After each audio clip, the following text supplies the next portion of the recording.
Hello everyone, कैसे हैं आप सब और क्या हाल समाचार हैं आपके।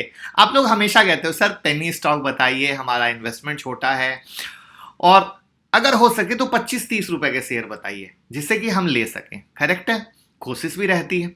पेनी स्टॉक के बारे में तो कई सारे पेनी स्टॉक की हमने वीडियो भी बनाई है, उसकी प्लेलिस्ट अलग कर दी है जिससे आपको कहीं कोई दिक्कत ना हो और आप उसका पूरा फायदा ले सकें। तो अगर आपको पेनी स्टॉक से प्यार है तो वो प्लेलिस्ट देख लीजिएगा, आपको बहुत सारे पेनी स्टॉक की डिटेल एनालिसिस मिल जाएगी और आप अपने पोर्टफोलियो से चेक कर लीजिएगा तो आपका टेंशन फ्री।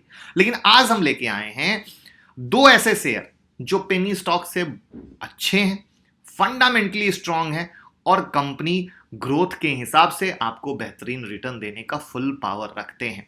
और पेनी स्टॉक के बारे में तो मैं हमेशा कहता हूं कि पेनी स्टॉक एक पेन की तरह है जहां पे रिस्क फेविकॉल की तरह जुड़ा होता है, वो भी छोटे मोटे लेवल पे नहीं, बहुत बहुत बहुत बिग लेवल पर। और वहां पर मैं आज आपके लिए लाया हूं 25 से 30 रुपए के शेयर। तो क्या आप तैयार हैं?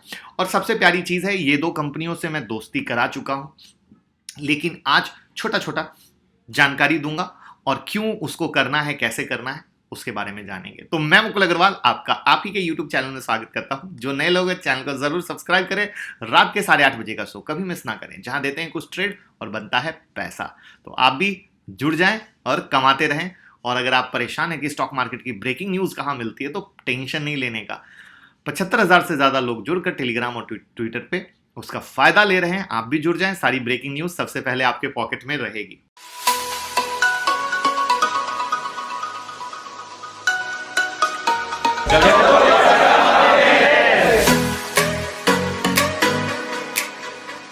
तो वो दो स्टॉक में पहला स्टॉक है IRFC।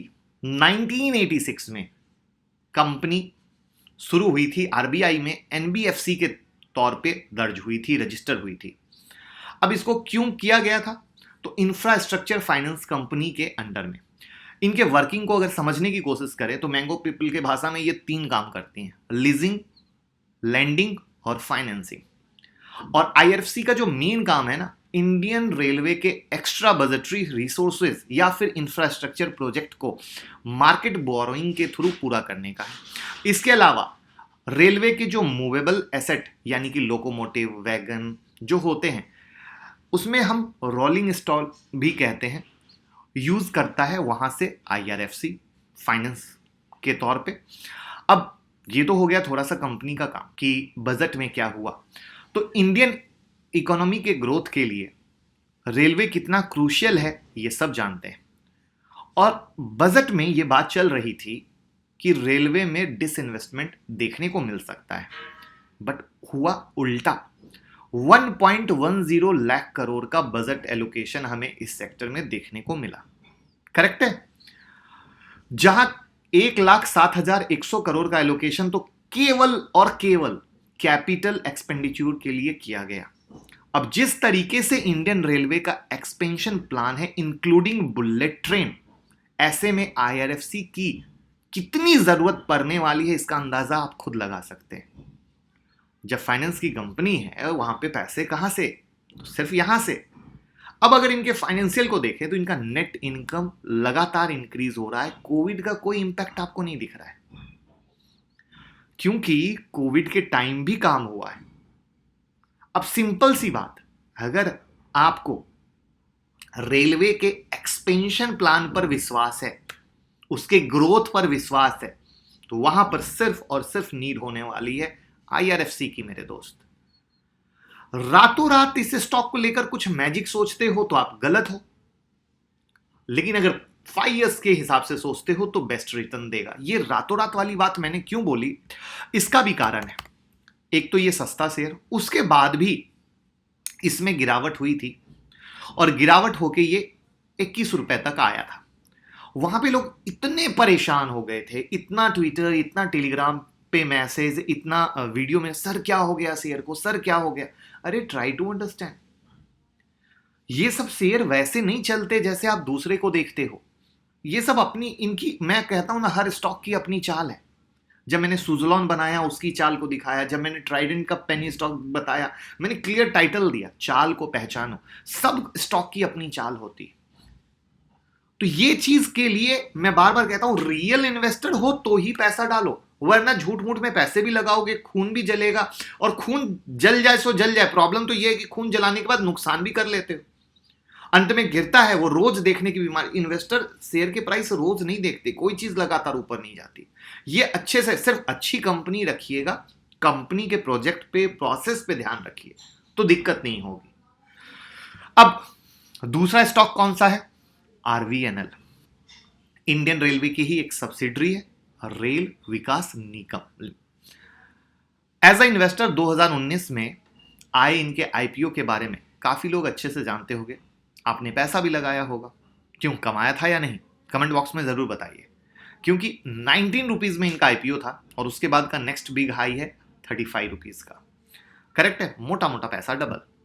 और इतने सस्ते शेयर में पैसा डबल होना, यानी अगर कोई अच्छा पैसा लगा सकता है तो बहुत अच्छा कमा सकता है।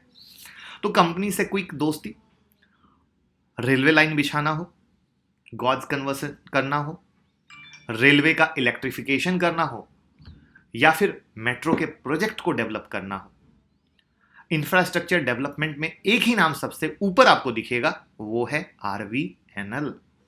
तो मैंगो पीपल की भाषा में कहें तो इंडियन रेलवे के प्रोजेक्ट प्लानिंग से लेकर एग्जीक्यूशन तक की जिम्मेदारी अपने कंधों पर उठाए बैठा है आरवीएनएल। और साथ में प्रोजेक्ट एग्जीक्यूशन को स्मूथ बनाने के लिए इनको फुल छूट दी गई है कि ये किसी भी फाइनेंशियल इंस्टीट्यूशन, बैंक या मल्टीलैटरल फंडिंग को अप्रोच करें और वहां से फाइनेंशियल रिसोर्सेज को अरेंज करें। अब जहां तक आरवीएनएल के खुद के एक्सपेंडिचर की बात आती है तो भैया ये पूरे तरीके से यूनियन बजट के एलोकेशन पे ही डिपेंड करता है। वहां से आया तो वेरी गुड, नहीं आया तो रुक गया काम, राइट। और आरवीएनएल पूरे तरीके से इंडियन रेलवे पे डिपेंड है, और इसके बिना ये समझ जाइए कि बेजान शरीर के बराबर है जिससे आत्मा निकल चुका है। इनका नेट इनकम लगातार बढ़ रहा है। अगेन कोविड का कोई इंपैक्ट नहीं। फिर से याद दिलाऊं, शांति वाला इन्वेस्टमेंट है, ज्यादा रिस्क नहीं है आपके लिए, पेनी स्टॉक से अच्छा है, फंडामेंटली सुपर स्ट्रांग है। जहां पर पेनी स्टॉक में बिना जानकारी के आप पैसा लगाते हो, ऑपरेटर के गेम में फंसते हो और फिर बाद में वो तबाही मचता है, वहां पर जो स्मॉल भाई मार्केट में नए आते हैं, सेफ सिक्योर जाना चाहते हैं, कहते हैं मुझे लिमिटेड ही रिटर्न मिले, मैं उसी में खुश हूं, लेकिन कम पैसा भी है और थोड़ा रिटर्न भी आ जाए, तो वहां पर आईआरएफसी और आरवीएनएल आपके लिए बहुत अच्छा शेयर है। किनका किनका इन्वेस्टमेंट है इसमें जरूर बताइए, या बताने का मेरा तरीका अच्छा लगा हो तो वो भी बताइएगा, क्योंकि आप बताएंगे तभी मैं और बेहतर एक्सप्लेन कर पाऊंगा। बिना आप जो हैं मेरे लिए एक आत्मा की तरह हैं, आपका फीडबैक मेरे लिए जरूरी है, क्योंकि मैं जो भी बना रहा हूं, जो भी कह रहा हूं, सिर्फ आपके लिए। वहां पे मेरी बात ही आप तक पहुंचे तभी तो फायदा है, और मेरी बात ही अधूरी पहुंचे तो कोई फायदा नहीं है। तो जरूर अपना फीडबैक्स देते रहें जिससे हम भी और बेहतर करते रहें, और लाइक का बटन दबा दीजिएगा। Thank you so much.